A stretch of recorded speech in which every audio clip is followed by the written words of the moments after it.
7 का क्वेश्चन कहता है कायिक प्रवर्धन से आप क्या समझते हैं, इसके कोई 2 उदाहरण दे।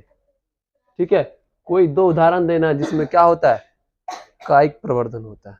तो कायिक प्रवर्धन कल भी आप लोग को बता चुके हैं, एक बार फिर से बताते हैं कि कायिक प्रवर्धन क्या है, एक प्रकार का अलैंगिक जनन ही है, जिसमें क्या होता है, पौधों में फूल के द्वारा जनन नहीं होता है, फूल को छोड़कर पौधों में किसी अन्य भाग जैसे जड़, तना और पत्ती के द्वारा नए प्लांट्स की उत्पत्ति होती है, नए पौधों की उत्पत्ति होती है, यही क्या है, कायिक प्रवर्धन। जैसे आप लोग को बहुत सारे एग्जाम्पल दे सकते हैं। आलू में क्या होता है, कायिक प्रवर्धन होता है। ठीक है, आलू जो है वो आलू का बीज नहीं है, वो आलू का तना है। समझ आ गया, आलू हो गया। इसी कारण आप आलू को काट भी दीजिए, केवल उसमें एक आंख होना चाहिए, उसका जो आई वॉल होता है, एक आंख यदि हो गया उसको हम लोग नोड बोलते हैं। हाँ, तो उसमें क्या होगा, एक नया प्लांट्स उत्पन्न ले देगा। ठीक है, एग्जाम्पल, दूसरा एग्जाम्पल आप गन्ना ले सकते हैं।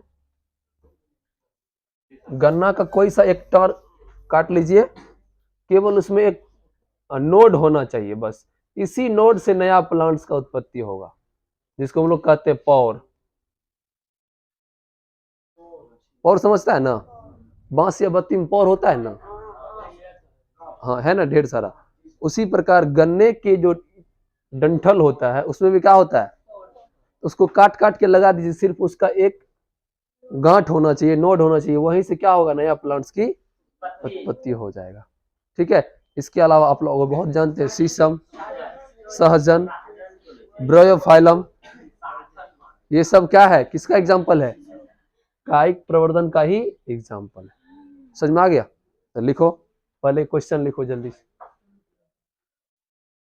यहाँ से क्वेश्चन लिखो।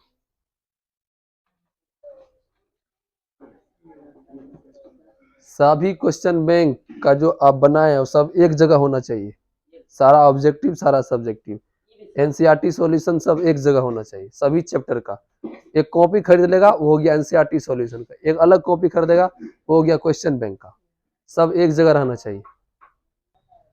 तो ये आप जो तना देख रहे हैं, जड़ देख रहे हैं, पत्ती देख रहे हैं, ये पौधा का कौन सा भाग है, हाँ वर्धी भाग इसको कहते हैं, या कायिक भाग कहते हैं, वेजिटेटिव पार्ट,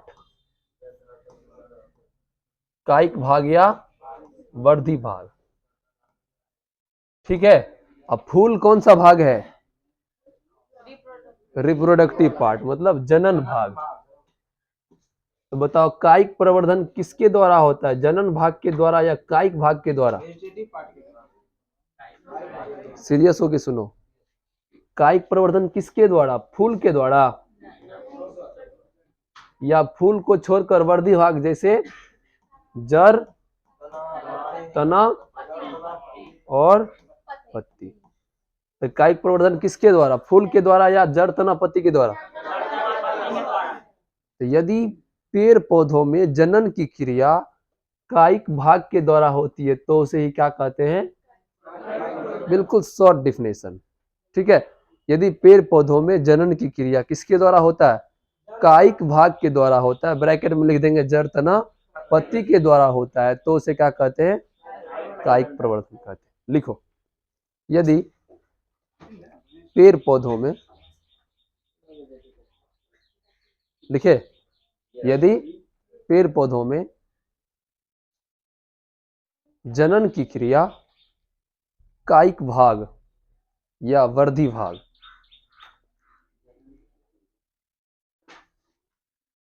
यदि पेड़ पौधों में जनन की क्रिया कायिक भाग या वर्धी भाग, ब्रैकेट में लिखो जड़, तना, पत्ती, कायिक भाग या वर्धी भाग, जड़, तना, पत्ती के द्वारा होती है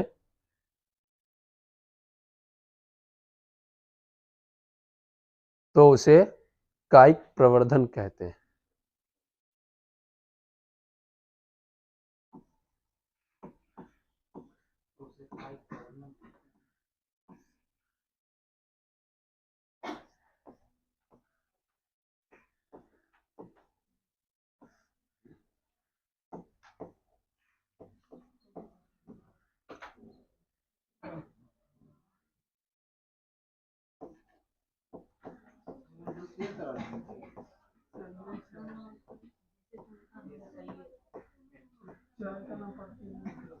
एग्जाम्पल लिखिए, आलू, गन्ना, शीशम, सहजन, ब्रायोफाइलम इत्यादि।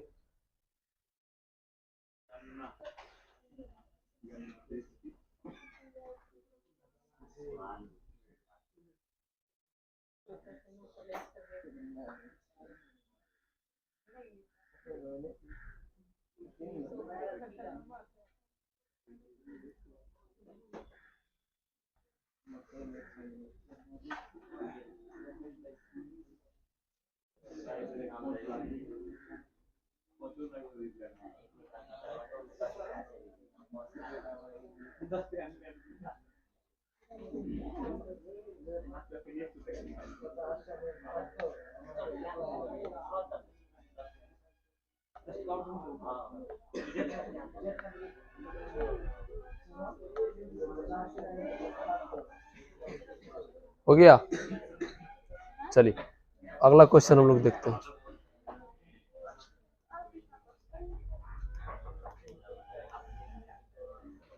अब कितना नंबर क्वेश्चन होगा?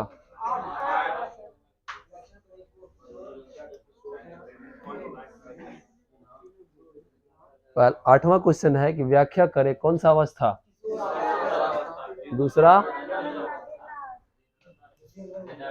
ये हो गया आपका जुवेनाइल फेज, लिखा चुके हैं। ये हो गया रिप्रोडक्टिव फेज, ये हो गया सेंसलेंट फेज, सेंसकेंट फेज। सबसे मुख्य अवस्था है जीव का ये अवस्था। प्रजनन अवस्था से पहले अवस्था को किस अवस्था कहते हैं? और प्रजनन अवस्था के बाद की अवस्था को जीर्णावस्था। ठीक है, यानी कि प्रजनन अवस्था से, रिप्रोडक्टिव फेज से पहले की अवस्था को क्या कहते हैं? किशोरावस्था कहते हैं, जिस अवस्था में जीव प्रजनन के लायक नहीं होता है। ठीक है, और प्रजनन अवस्था क्या है? जिसमें जीव क्या होता है? प्रजनन करने के लायक हो जाता है। और सिंसकेंट फेज वो है जिसमें जीवों में प्रजनन क्षमता नहीं होती है, खत्म हो जाती है। मार खाएगा तुम। लिखो क्वेश्चन, ज्यादा नहीं बोलना।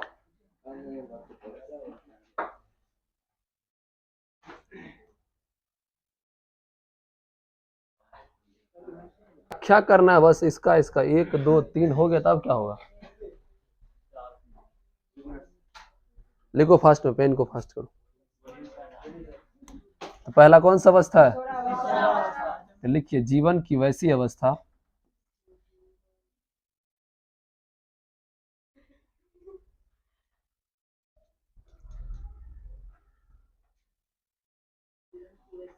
जीवन की वैसी अवस्था जिसमें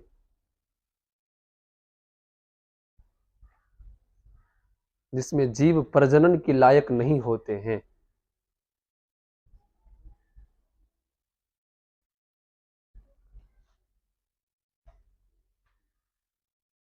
जिसमें जीव प्रजनन के लायक नहीं होते हैं, परंतु कुछ लक्षण दिखाई देते हैं।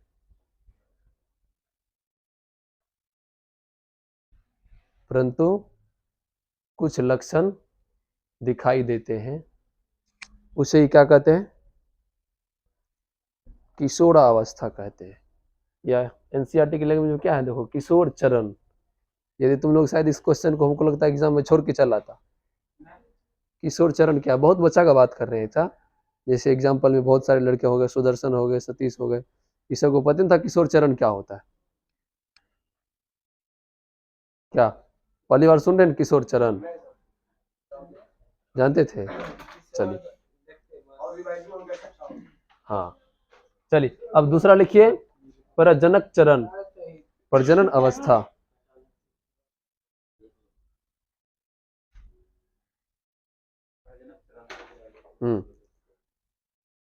नजदीक लिखिए, जीवन की वैसी अवस्था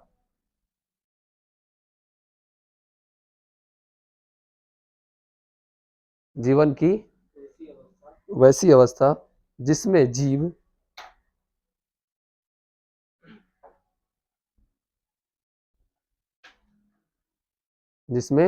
जीव प्रजनन के योग्य हो जाता है। जीव प्रजनन के योग्य हो जाता है।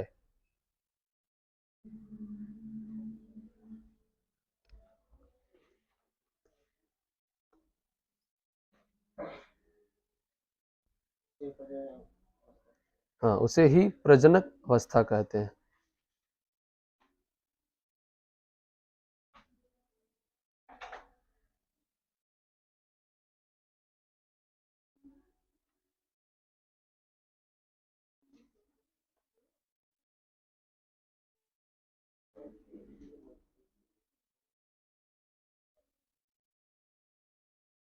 हो गया। अगला क्या है? जीर्ण अवस्था या जीर्णता चरण। जैसे कि लिखिए, प्रजनन अवस्था के बाद के अवस्था को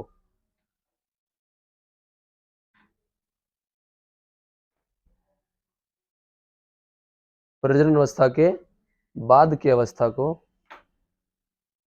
जीर्ण अवस्था कहते हैं।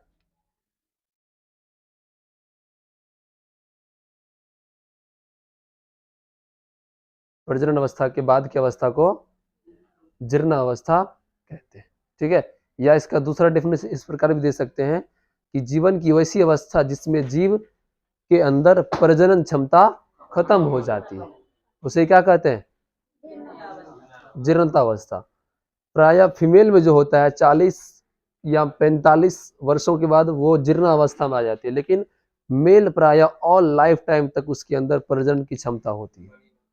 हाँ, देखते हैं ना, बहुत सारे साउथ का हीरो जो है 60 साल हो गया फिर शादी कर रहा है ना, लेकिन अक्सर फीमेल देखते हैं, जिस फीमेल का शादी लगभग 30 या 35 के बाद होता है उसमें अक्सर वो स्ट्राइल हो जाता है। इसी कारण फीमेल का जो शादी होता है वो लगभग 25 बहुत ज्यादा एक्सेस हो गया। हाँ, 20 नहीं, 23 के बाद सरकार का नियम क्या है? 23 के बाद। हाँ, तो 23 से 25 या 30 भी जा सकता है, लेकिन 30 यदि क्रॉस होता है तो वो फीमेल प्राय स्ट्राइल हो जाता है, क्योंकि उसके अंदर से प्रजनन क्षमता क्या होता है?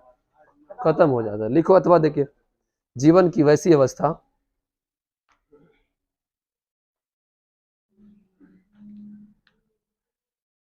जीवन की वैसी अवस्था जिसमें प्रजनन क्षमता खत्म हो जाती है, उसे क्या कहते हैं? जीर्ण अवस्था कहते हैं। ठीक है, चलिए 9।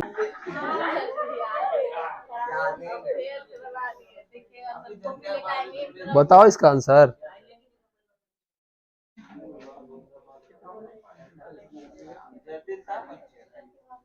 बहुत हार्ड, कठिन लग रहा है, जटिल है। अभी जस्ट इससे पहले आज इसका आंसर हम बता चुके हैं कि बताओ, लैंगिक जनन आसान है या अलैंगिक जनन? जटिल है।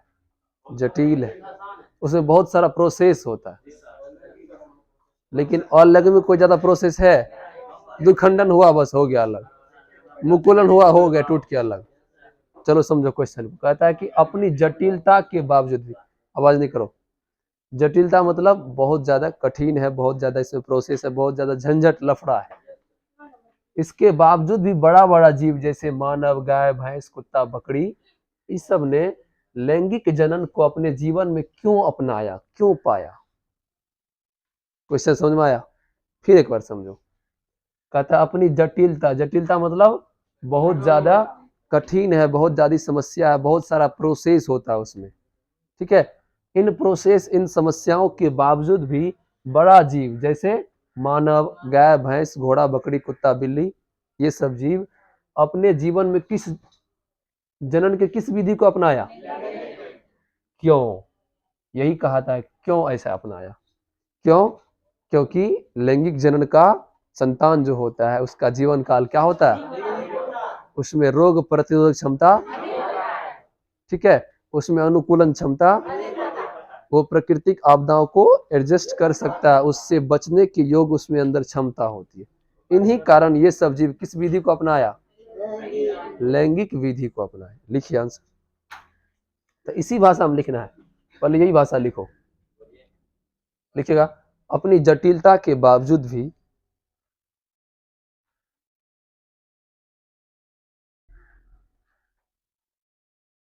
अपने जटिलता के बावजूद भी बड़े बड़े जीव जैसे मानव, गाय, घोड़ा, कुत्ता, बिल्ली इत्यादि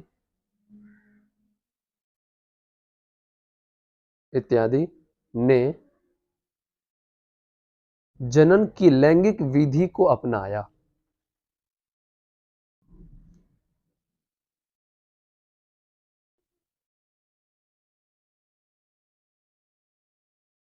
लिखिए, जनन की लैंगिक विधि को अपनाया क्योंकि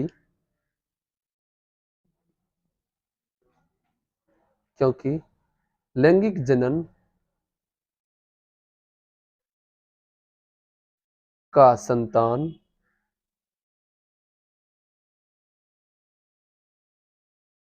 प्राकृतिक आपदाओं से सुरक्षित रहता है।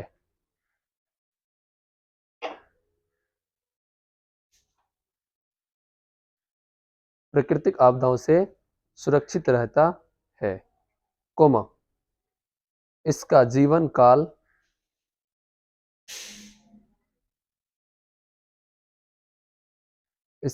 काल अधिक होता है।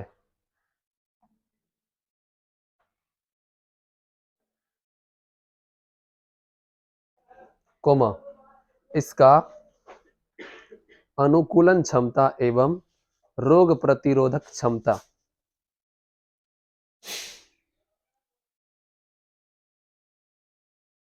इसका अनुकूलन क्षमता एवं रोग प्रतिरोधक क्षमता अधिक होता है।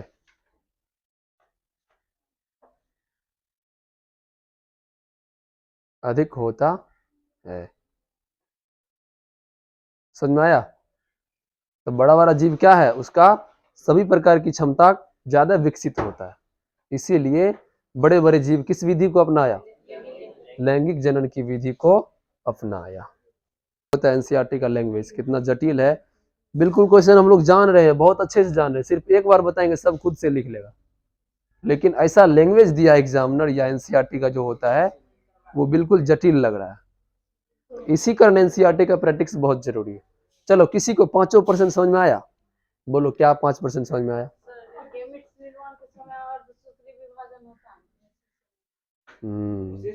Good, very good.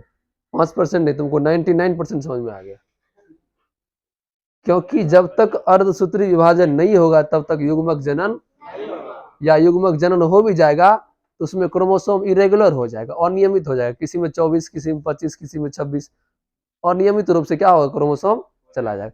लेकिन एक ऐसा विभाजन है अर्धसूत्री कोशिका विभाजन जिसके द्वारा युग्मक में नाप तौल के गिन चुन के मात्र 23 क्रोमोसोम ही भेजना है। ठीक है, यदि 24 चल गया तब क्या होगा, बोलो जल्दी से, तब सिंड्रोम हो जाएगा। कौन सा सिंड्रोम? जिसमें 46 की जगह 47 क्रोमोसोम हो गया, कौन सा सिंड्रोम? वो टर्नर सिंड्रोम। तो वह नहीं मेल दिखेगा नहीं फीमेल दिखेगा, दोनों का गुण आ जाएगा उसमें। नहीं बताए थे सिंड्रोम? बताए ना कि 46 की जगह यदि 47 क्रोमोसोम हो जाएगा तब क्या होगा, या 46 क्रोमोसोम की जगह 45 क्रोमोसोम हो जाएगा तब क्या होगा, डाउन सिंड्रोम।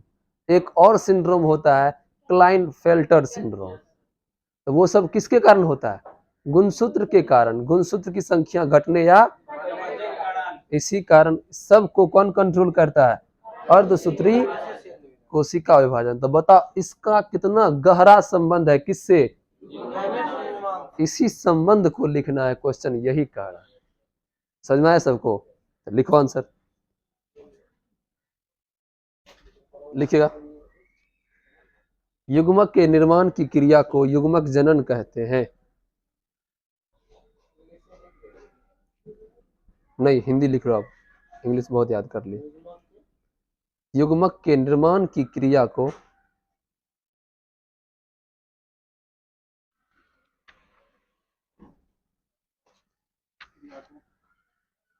युग्मक जनन कहते हैं।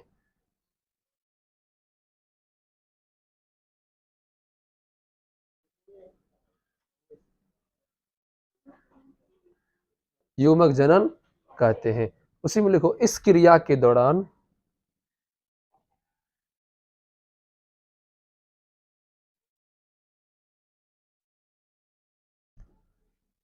इस क्रिया के दौरान अर्धसूत्री कोशिका विभाजन होती है।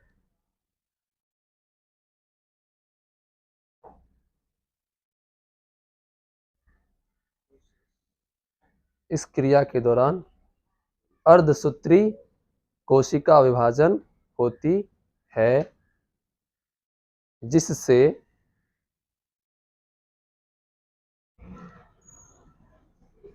दो सेट क्रोमोसोम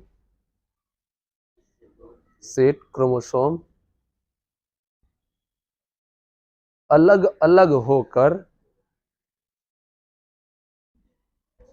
जिससे दो सेट क्रोमोसोम अलग अलग होकर एक एक सेट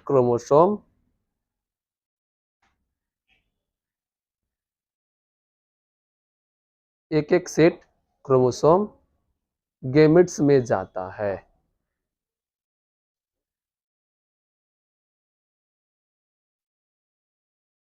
गेमिट्स में जाता है।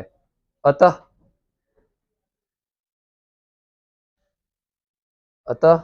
हम कह सकते हैं कि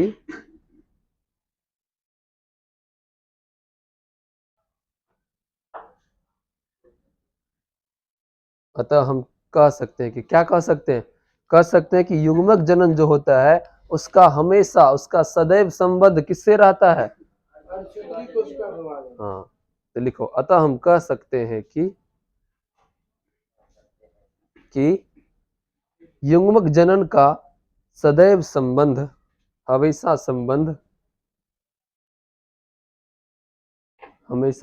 संबंध अर्धसूत्री कोशिका विभाजन से होता है।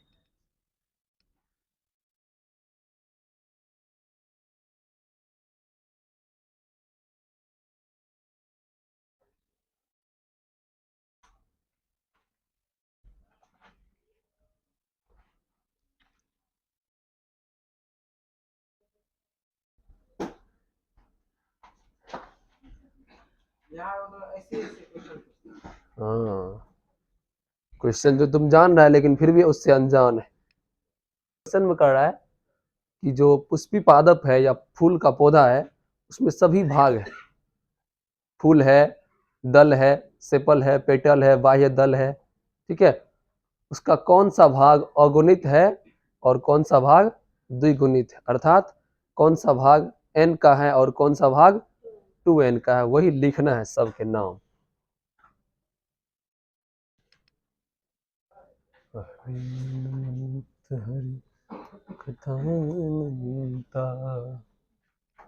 चलिए सुनिए, तो सबसे पहले कहा था इसका बाह्य दल।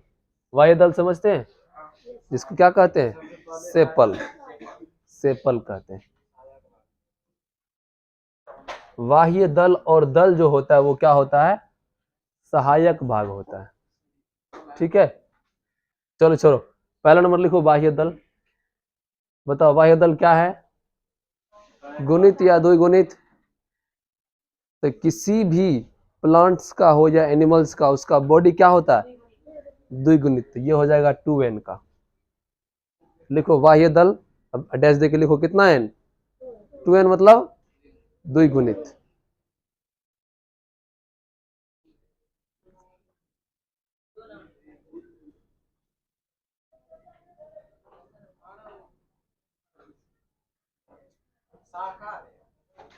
शाखा मतलब क्या होता है?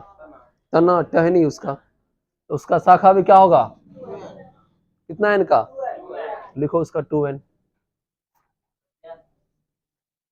शाखा लिखा, शाखा लिख के डैश दो, लिखो 2n, बस हो गया, और कुछ नहीं लिखना।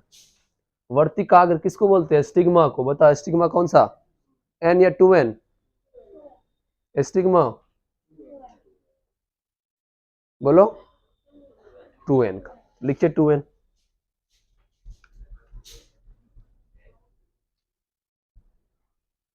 बॉडी पार्ट्स का कोई भी नाम पूछ ले, सब कितना एन होगा? 2n का होगा, द्विगुणित का। जब भी गैमेट्स का पूछेगा तो वो आपको कल ही बता चुके हैं, बॉडी हमेशा डायप्लॉइड यानी कि द्विगुणित, लेकिन बॉडी में बनने वाले गैमेट्स हमेशा अगुणित। ठीक है, इसका स्टिग्मा में क्या हो जाएगा? द्विगुणित। अब कहता है इसका अंड, अंड मतलब ओवम या एग। बताओ क्या होगा? अगुणित होगा, क्योंकि ये जो अंडा है ये गैमेट्स है।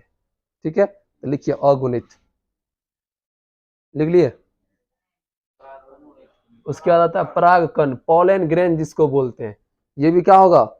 अगुणित होगा, एन का होगा, क्योंकि ये भी किसका? फूल का गैमेट्स है, मेल गैमेट्स है ये फूल का।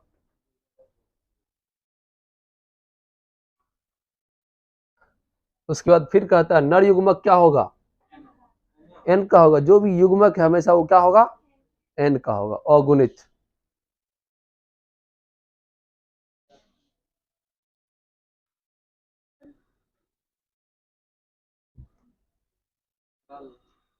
दल, वही हुआ बाह्य दल और दल। तो ये दल क्या है? बॉडी पार्ट है उसका, ये क्या होगा? 2n होगा।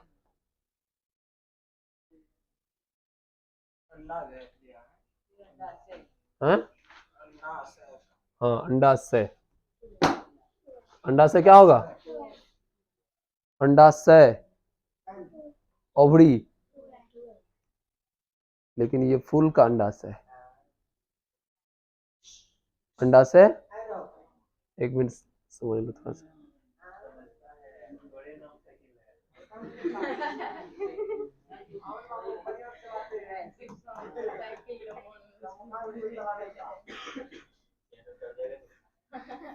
चलो समझो, इसका अंडाशय, अंडाशय भी क्या हो जाएगा?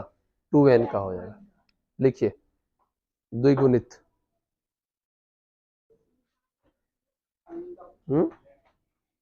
हो गया। अब क्या है? अंडप। अंडप क्या होगा? जल्दी बोलो। अंडप मतलब हो गया फूल का जायगोट। क्या होगा? जल्दी बोलो।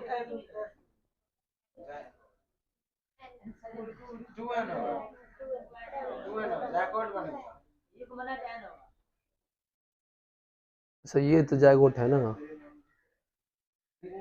एक मिनट एक मिनट, अंडप हो गया आपको, अंडा ही हो गया, एग सेल।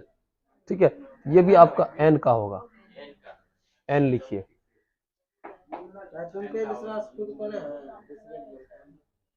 हो गया। अब बताओ जायगोट कितना होगा? द्विगुणित होगा, 100% क्या होगा? द्विगुणित, 2n।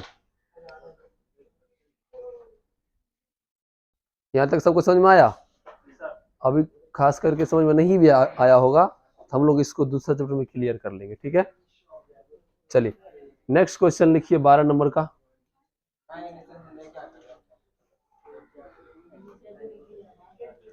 वाई निषेचन की व्याख्या करें, इसकी क्या हानि? क्या हानि है यदि बताइए। ठीक है, पहले क्वेश्चन लिखिए फिर हम बता रहे हैं आंसर। हो गया, लिख लिया क्वेश्चन। तो यदि निषेचन की क्रिया शरीर के बाहर होता है, फीमेल बॉडी के, तो क्या कहलाएगा? वाई निषेचन। इसकी हानि क्या है कि इसका जो सबसे पहले इसमें अधिक गैमेट्स बर्बादी होती है, क्योंकि गैमेट्स कहीं जाके छोड़ दिया और वहां निषेचन क्रिया निश्चित नहीं होती है। इससे क्या होता है कि इसका जो गैमेट्स होता है वो अधिक बर्बाद होता है। ठीक है, दूसरा हानि ये है कि इसमें निषेचन की क्रिया निश्चित नहीं होती है। ठीक है, और यदि निषेचन क्रिया हो भी गया, निषेचन करके यदि क्या बन गया? जायगोट बन भी गया, तो यह जायगोट क्या होगा? सुरक्षित नहीं रहेगा। क्या नहीं होगा? सुरक्षित। तो ये इसका 4 हानि हो गया। ठीक है, तो पहले डिफिनेशन लिखिए। यदि निषेचन की क्रिया मादा शरीर के बाहर होती है,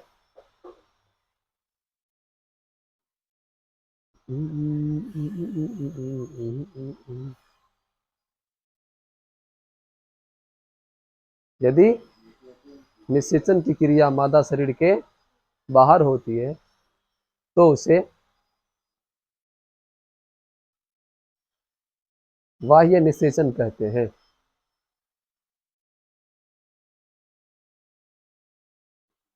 तो उसे बाह्य निषेचन कहते हैं।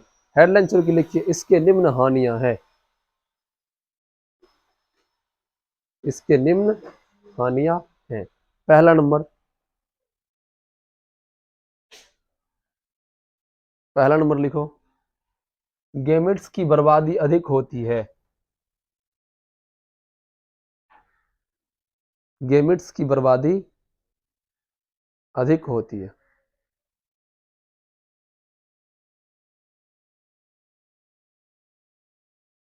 हो गया।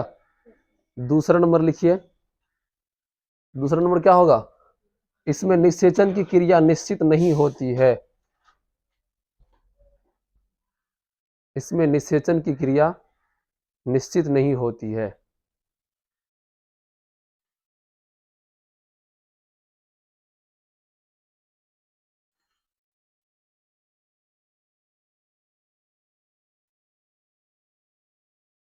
हो गया।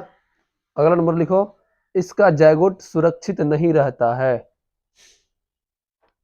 इसका जायगोट सुरक्षित नहीं रहता है। हो गया। बस ये तीन हानि लिखना है। चलो लिखो, एक तरफ लिखो चल बीजाणु और दूसरी तरफ लिखो युग्मक जनन।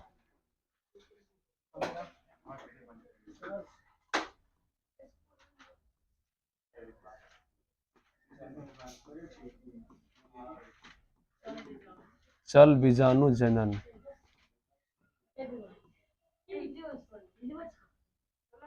और दूसरा क्या है,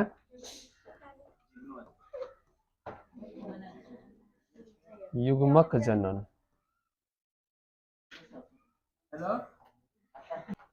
यह किसमें होता है, छोटे छोटे जीव जैसे कवक, इन सब में होता है, या और भी किसी प्रकार के जलीय जीव में होता है। लेकिन युग्मक जनन ये किसमें होता है, बड़े बड़े जीव, या जिस जीव का अनुकूलन क्षमता क्या होता है वही।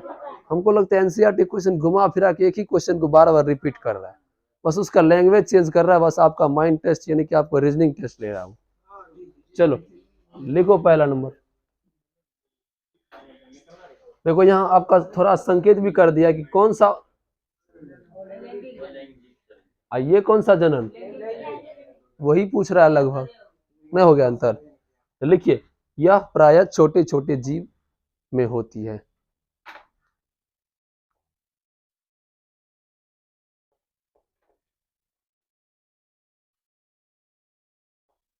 यह क्रिया प्रायः छोटे छोटे जीव में होती है। जैसे लिख लो कवक, कल नहीं पढ़े थे जू स्पोर, क्या बोलते हैं उसको, मशरूम में, मशरूम में किस प्रकार का, चल बीजाणु जनन। चलो लिखो यह क्रिया, हाँ इसमें लिखो युग्मक जनन में यह क्रिया बड़े बड़े जीव में होती है।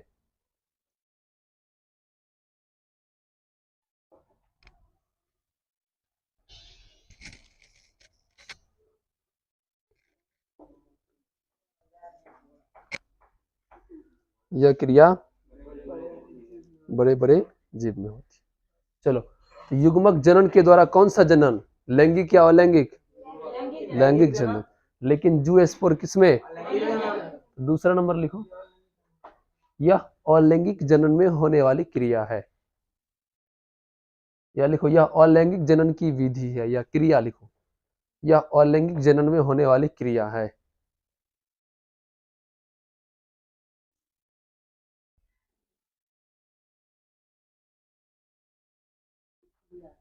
हाँ क्या लिखिए, यह अलैंगिक जनन में होने वाली क्रिया है। लेकिन यह क्रिया किसमें, तो लिखो यह लैंगिक जनन में होने वाली क्रिया है।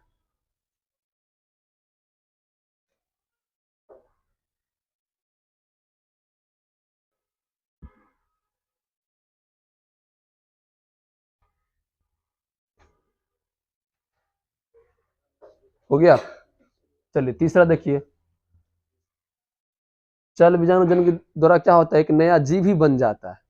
मतलब हाँ, यह पेरेंट्स के समान एक नया जीव बन जाता है, ठीक है। लेकिन क्या युग्मक जन्म में जीव बनता है, नया जीव? इसमें केवल युग्मक निर्माण होता है, ठीक है। तो लिखो यह एक जनन की विधि है। हाँ, चल बीजाणु जनन में यह एक जनन की विधि है। लेकिन ये कौन सा विधि है?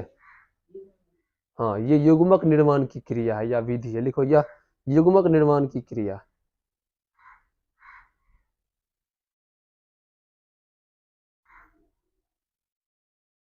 यह युग्मक निर्माण की क्रिया।